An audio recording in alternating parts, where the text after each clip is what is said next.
UK ਦੇ ਇੱਕ ਜੋ ਸਿਕਿਉਰਿਟੀ ਪਰਸਨ ਹੈਗੇ ਆ, ਨੈਸ਼ਨਲ ਸਿਕਿਉਰਿਟੀ ਐਡਵਾਈਜ਼ਰ ਆ, ਜੋਨਾਥਨ ਪਾਵਲ।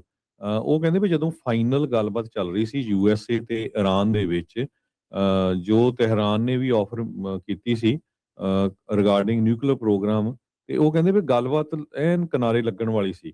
ਤੇ ਉਹਨਾਂ ਨੇ ਕਿਹਾ ਵੀ ਸਾਨੂੰ ਲੱਗਦਾ ਨਹੀਂ ਸੀ ਵੀ ਜਿਹੜੀ ਇਹ ਡੀਲ ਆ ਇਹ ਫੇਲ ਹੋ ਜਾਊਗੀ। 2 ਦਿਨਾਂ ਬਾਅਦ ਜਿਹੜੀ ਆ ਗੱਲਬਾਤ ਐਂਡ ਹੋ ਗਈ ਤੇ ਉਹ ਤੋਂ ਉਹ ਤੋਂ ਬਾਅਦ ਅਮਰੀਕਾ ਨੇ ਤੇ ਇਜ਼ਰਾਈਲ ਨੇ ਈਰਾਨ ਦੇ ਉੱਤੇ ਹਮਲਾ ਕਰ ਦਿੱਤਾ। ਪਾਵਲ ਕਹਿੰਦਾ ਵੀ ਮੈਂ ਗੱਲਬਾਤ ਦੇ ਵਿੱਚ ਪੂਰੀ ਤਰ੍ਹਾਂ ਇਨਵੋਲਵ ਸੀ, ਜਿਹੜੀਆਂ ਆਸਟਰੀਆ ਦੇ ਵਿੱਚ ਚੱਲ ਰਹੀਆਂ ਸੀਗੀਆਂ, ਤੇ ਮੈਨੂੰ ਪੱਕਾ ਯਕੀਨ ਸੀ ਵੀ ਕਿਸ ਤਰ੍ਹਾਂ ਆਪਾਂ ਪ੍ਰੋਗਰੈਸ ਕਰ ਰਹੇ ਹੈਗੇ ਆ।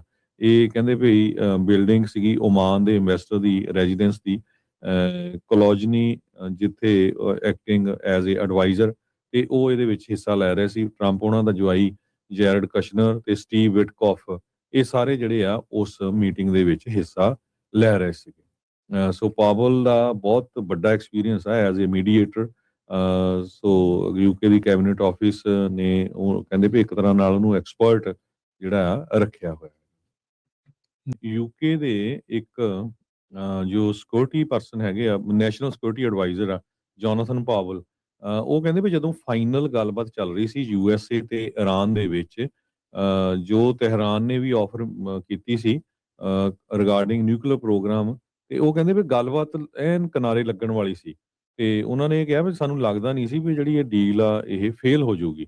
2 ਦਿਨਾਂ ਬਾਅਦ ਜਿਹੜੀ ਆ ਗੱਲਬਾਤ ਐਂਡ ਹੋ ਗਈ ਤੇ ਉਹ ਤੋਂ ਉਹ ਤੋਂ ਬਾਅਦ ਅਮਰੀਕਾ ਨੇ ਤੇ ਇਜ਼ਰਾਈਲ ਨੇ ਈਰਾਨ ਦੇ ਉੱਤੇ ਹਮਲਾ ਕਰ ਦਿੱਤਾ।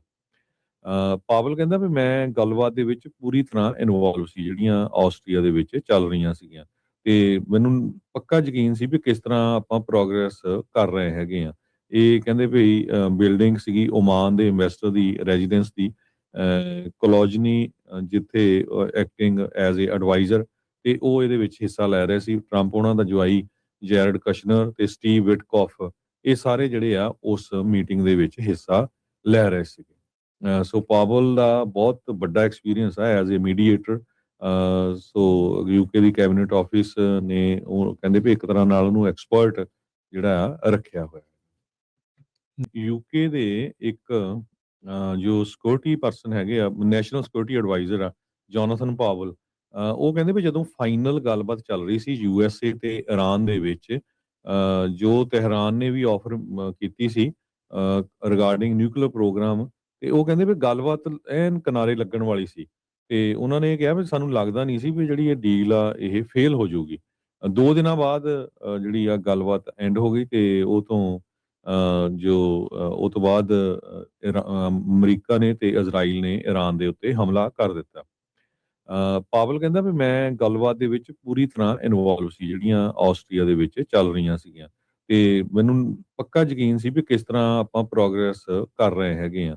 ਇਹ ਕਹਿੰਦੇ ਵੀ ਬਿਲਡਿੰਗ ਸੀਗੀ ਓਮਾਨ ਦੇ ਇਨਵੈਸਟਰ ਦੀ ਰੈਜ਼ੀਡੈਂਸ ਦੀ, ਕੋਲੋਜਨੀ, ਜਿੱਥੇ ਐਕਟਿੰਗ ਐਜ਼ ਏ ਐਡਵਾਈਜ਼ਰ, ਤੇ ਉਹ ਇਹਦੇ ਵਿੱਚ ਹਿੱਸਾ ਲੈ ਰਹੇ ਸੀ। ਟਰੰਪ ਉਹਨਾਂ ਦਾ ਜਵਾਈ ਜੈਰਡ ਕਸ਼ਨਰ ਤੇ ਸਟੀਵ ਵਿਟਕੌਫ, ਇਹ ਸਾਰੇ ਜਿਹੜੇ ਆ ਉਸ ਮੀਟਿੰਗ ਦੇ ਵਿੱਚ ਹਿੱਸਾ ਲੈ ਰਹੇ ਸੀਗੇ। ਸੋ ਪਾਵਲ ਦਾ ਬਹੁਤ ਵੱਡਾ ਐਕਸਪੀਰੀਅੰਸ ਹੈ ਐਜ਼ ਏ ਮੀਡੀਏਟਰ।